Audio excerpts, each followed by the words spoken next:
என்ன புது நம்பர்ல இருந்து கால் வருது? ஹலோ, யார் பேசுறது? இன்னும் 5 நிமிஷம் தான் இருக்கு. உன் வாழ்க்கையை காப்பாத்தணும்னா சரியான முடிவு எடுத்துக்கோ. ஏன்டா சபரி மூஞ்சி இப்படி இருக்கு? புது நம்பர்ல இருந்து கால் வந்து எவனும் மிரட்டுறான்டா. மறுபடியும் அந்த நம்பர்ல இருந்து கால் வந்துடுறாங்க. உன் நண்பனுக்கு உண்மையை தெரியணுமா, இல்லாட்டா உன் உயிர் பாதுகாப்பா இருக்கணுமா? அது என்ன தப்புடா பண்ண? உண்மையான விஷயத்த சொல்றான். உன் பேரை வச்சு நான் பெரிய தவறு செஞ்சேன். என்ன தப்புடா?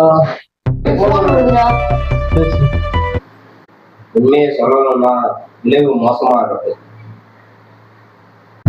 கார்த்தி, உன் பேரை வச்சு நான் ஃப்ராட் பண்ணிட்டேன்.